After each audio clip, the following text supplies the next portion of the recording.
umubano hagati ya Leta Zunze Ubumwe za Amerika na Iran ntiwahoze gutya. Inzira y'ikibi, ibihano bitigeze bibaho mbere. Irani yabaye umukinnyi uteye akaga cyane. Imana ibishatse tuzotsinda abansi bacu. Nubwo Amerika na Iran bamaze imyaka myinshi batumvikana kuri byinshi, bari inshuti n'abafatanyabikorwa. Irani kubera ubuyobozi bukomeye bwa Shah ni nk'ikirwa cy'umutekano mu karere kamwe mu twuzuyemo ibibazo byinshi ku isi.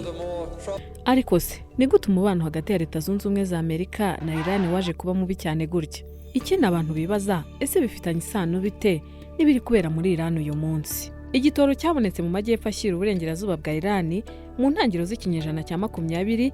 Ibi byahinduye cyane uruhare rw'icyo gihugu ku rwego mpuzamahanga, ndetse itangira urugendo rugoye mu migenderanire n'ibihugu byo mu burengerazuba, by'umwihariko Leta Zunze Ubumwe za Amerika. Isosiyete y'Abongereza yaje kuba BPA niyo yashyize inganda z'ibitoro muri Iran, kandi icyo gihe ubucuruzi bwari bwifashe neza. Ariko nanone uko imyaka yagendaga ishira, abanya-Iran batangiye gusaba ko bagira uruhare runini ku mutungo wabo.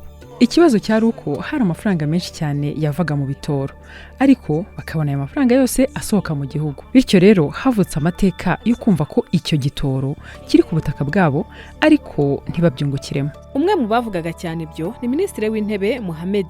Yageze ku butegetsi asezeranya gushyira peteroli mu maboko ya leta. Ibyo yabikoze mu 1951. Inkurikizi yaje kuba nuko Ubwongereza bushyigikiwe na Leta Zunze Ubumwe za Amerika byaretse peteroli ya Iran, bituma igurishwa mu mahanga igabanuka cyane mu myaka 2 yakurikiyeho. Nyuma y'1953 inzego z'ubutasi za Amerika n'iz'Ubwongereza zagize uruhare mu kumuhirika ku butegetsi. Amerika yabonaga Mossadegh nk'umuntu washakaga kugiranira imigenderanire n'Uburusiya. Aka kakaba kari akaryo keza ku makompanyi ya Amerika y'igitoro, kuko byari kuyafasha kugira ikibanza mu masoko ya Iran. Uwiri ku butegetsi byarakomeye, aho Shah umwami wa Iran yarashyigikiwe n'Uburayi. Gusa nyuma y'imyaka 26 yakurikiyeho ku bufasha bwa Leta Zunze Ubumwe za Amerika, Shah yubatse ibikorwa remezo, atangira ivugurura ry'ubutaka, ateza imbere uburezi, kandi aha abagore uburenganzira bwo gutora. Izi mpinduka zabaye vuba cyane bitewe nuko igihugu cyinjizwagamo amafaranga menshi cyane avuye mu bitoro. Twabonaga rero impinduka zihuse cyane mu mibereho y'abantu. Ayo mavugurura yazamuye ubukungu, ariko si bose bayungukiyemo mu buryo bungana, kandi bamwe mu bayobozi b'amadini bumvaga ko babangamiwe n'indangagaciro za Islam. Nyuma yaho Shah yongereye igenzura rya politike ku baturage.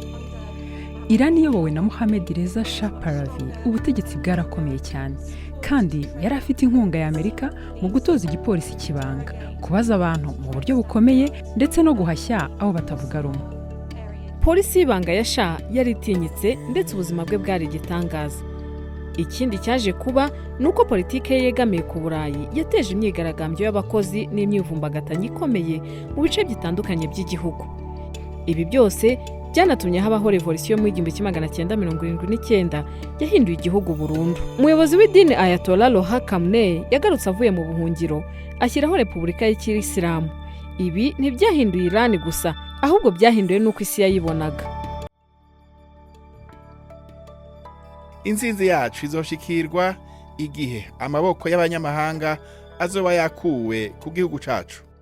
Ihinduka riva ku kuba inshuti rikagera ku kuba abanzi ryatangiye mu 1979 bitewe ahanini naho revolution yagejeje igihugu iyobowe na Khamenei wari ufite imvugo zirwanya Amerika. Mu kwezi kwa 11 mu 1979 itsinda ry'abanyeshuri bavugaga ko bari barambiwe nuko Amerika yafataga Iran, bigabije ambasade ya Amerika i Tehran, bafata abanyamerika benshi nk'ingwate mu gihe kirenze umwaka. ubwo ishimuta ryabaga, umubano wahise uhinduka burundu. Kuva ubwo Iran ntiyari ikiri inshuti, ahubwo mu ijoro rimwe yahindutse umwanzi. Mu kwihorera, Leta Zunze Ubumwe za Amerika zashyizeho ibihano by'ubukungu ku nshuro ya mbere, zihagarika ubucuruzi bwose na Iran, harimo n'ibitoro. Mbere y'uko ikibazo cyo gufata bugwate kirangira, Iraq yateye Iran. Perezida wayo Saddam Hussein yumvaga ko Repubulika y'Ikisilamu ya Iran imubangamiye, ahita yibaza ko ubutegetsi bushya bwari bworoshye gutsindwa vuba. Ariko iyo ntambara yamaze imyaka 8 ihitana abantu barenga igice cya miliyoni. Nubwo Amerika yavugaga ko nta hibogamiye, mu ibanga yifashishije Iraq itanga inkunga y'amafaranga, intwaro n'amakuru y'ubutasi. Mu mpera z'iyo ntambara, ku itariki ya 3 z'ukwezi kwa 7, muri 1988 Amerika yarashe indege ya gisivili ya Irani ivuga ko yayitiranyije n'indege ya gisirikare ihitana abantu 290 bari bayirimo. Uko imyaka yagiye ishira, muri Irani imvugo zirwanya Amerika n'umufatanyabikorwa wayo ukomeye mu karere Israeli zarushijeho gukomera. Kuva impinduramatwara mu 1979 yabaho, Irani yakomeje guhakana uburenganzira bwa Israeli bwo kubaho nk'igihugu. Repubulika ya Kisilamu ya Irani ibona ko Leta Zunze Ubumwe za Amerika ibangamiye ukubaho kwayo. Ibona kandi ko na Israeli ari ikibazo kuri yo. Nk'igihugu rukumbi gifite imyemerere ya Shia kandi gifite inkomoko y'Abaperisi muri ako karere, nta n'umwe ubakunda. Rero batekereza ko niba Irani itajyanye urugamba rwayo kure y'ubutaka bwayo, amaherezo yazasanga irwanira n'abanzi bayo ku butaka bwayo. Kuva habaye impinduramatwara, Irani yashatse kujyana ideoloji yayo hanze y'imipaka y'igihugu kugira ngo ishyigikire urusobe rw'imitwe yitwaje intwaro. Uko igihe cyagiye gishira, ibyo byarimo Hamas muri Gaza, Hezbollah muri Libani, Abahusi muri Yemen ndetse n'indi mitwe iri muri Irani na Syria. Ibi byaje gutera impungenge Leta Zunze Ubumwe za Amerika ivuga ko Irani ishobora guteza imbere gahunda y'intwaro za kirimbuzi. Ibi byatumye umubano urushaho kuzamba ndetse banashyiriraho ibihano byinshi Irani. Kuri Irani yakomeje kuvuga ko gahunda yayo ya nucleaire igamije amahoro gusa. Irani yafatiwe ibihano na Amerika kubera gahunda yayo y'ingufu za nucleaire. Hari n'ibibazo byashingiweho kubera ibikorwa byayo mu karere, ibyo Amerika yita ibikorwa by'iterabwoba mu burasirazuba bwo hagati. Hariho kandi kugerageza kongera kubaka umubano, ariko intambwe ikomeye ntiyagerwaho kugeza mu mwaka wa 2015 ubwo nyuma y'imyaka irenga 10 y'imishyikirano Irani yasinyaga amasezerano yayo yo kugabanya gahunda yayo ya nucleaire. Mu gusubiza, Amerika n'ibindi bihugu byahagaritse ibihano bikomeye by'ubukungu bituma Irani yongera kugurisha peteroli yayo ku isoko mpuzamahanga. Ibi byose ariko byasenyutse mu gihe cya manda ya mbere ya Perezida Trump, ubwo Amerika yivanaga muri ayo masezerano ikongera gushyiraho ibihano. Ku mutima w'amasezerano ya Irani hari icyiyumviro kitari ukuri ko ubutegetsi bwica abantu bwifuza gusa porogaramu ya nucleaire y'amahoro. Ubwumvikane bwarushijeho kuzamba mu gihe cya politiki ya Trump yo gushyira igitutu gikomeye. Ubukungu bwa Irani bwari busanzwe bumeze nabi kubera imyaka myinshi y'ibihano n'imicungire mibi, bwarushijeho kumera nabi.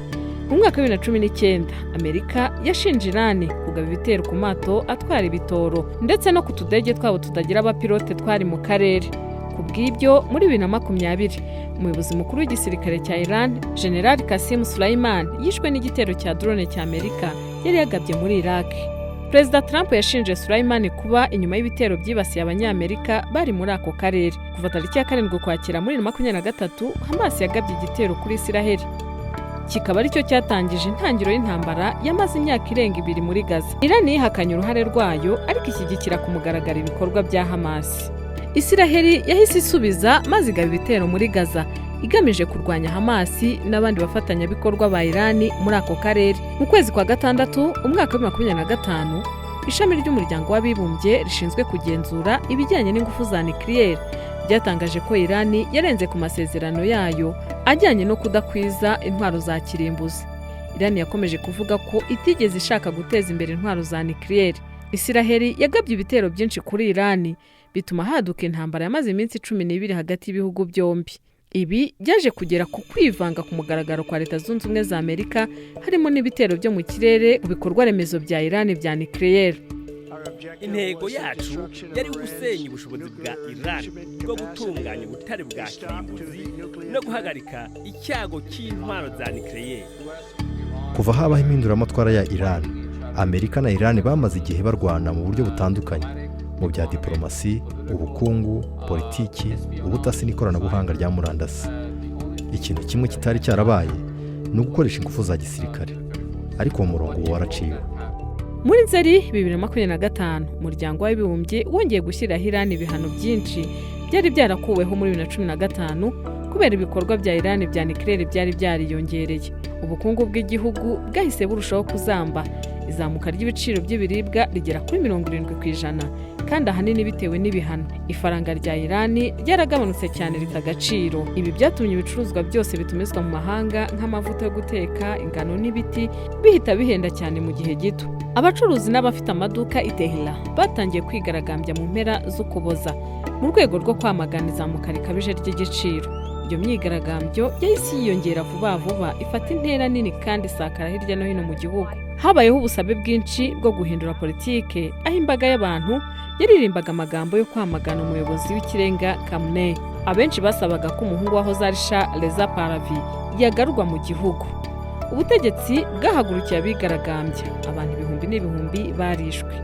Donald Trump yagaragaje ko ashyigikiye abigaragambya kandi ko yaburiye ubutegetsi ku bikorwa by'urugomo. Ntidushaka kubona ibyabaye muri Iran byongera kubaho. Niba bashaka gukora imyigaragambyo, icyo ni kimwe. Ariko iyo batangiye kwica abantu ibihumbi n'ibihumbi, umbwiye ko bagomba kumanikwa. Tuzareba uko bizabagendera, ntabwo bizagenda neza. Ayatollah Ali Khamenei yashinje Perezida Trump gushora abantu mu myigaragambyo no kubakururira urupfu. Tubona ko Perezida wa Amerika afise uruhara haba ku bapfuye, ku byasambuwe ndetse no mu gusebanganya izina ry'igihugu ca Iran. Bamwe mu batavuga rumwe n'ubutegetsi bwa Iran barimo n'umuhungu w'umwami wahoze ku butegetsi uba mu buhungiro Reza Pahlavi bashimye inkunga ya Perezida Trump. Nizera ko Perezida Trump ari umuntu wubahiriza ijambo rye. Kugera ku iherezo azahagarara ku ruhande rw'abaturage ba Iran nk'uko yabivuze. Hari kandi ingaruka zagaragaraga cyane ku ngaruka zashoboraga guterwa n'uko umwuka mubi warushagaho kuzamuka. Hari bamwe mu banyayirani bashobora gutekereza bati umwanzi w'umwanzi wanjye aba ari inshuti yanjye. Bityo niba Donald Trump afatwa nk'umwanzi wa Ali Khamenei, hari bamwe bashobora kumubona nk'uwabafasha. Ariko ibyo si ku banyayirani bose, kandi birakomeye cyane mu gihe uhanganye n'igitekerezo cyo kureka kwivanga gukomeye mu bibazo bya Iran. Hari kandi ingaruka zagaragaraga cyane ku ngaruka zashoboraga guterwa n'uko umwuka mubi warushagaho kuzamuka. Ibihugu byo mu karere bihangayikishijwe n'ibikorwa bya Iran igihe yaba imaze kugirirwa nabi. Niyo mpamvu ubona ibihugu byo mu kigobe cy'Abarabu bigerageza kwinginga Leta Zunze Ubumwe za Amerika ngo ntizikomeze gutera Iran. Impamvu ni uko ibyo bihugu bizi neza ko intambara hagati y'ibihugu byombi nabyo biyitakarizamo mu buryo bukomeye.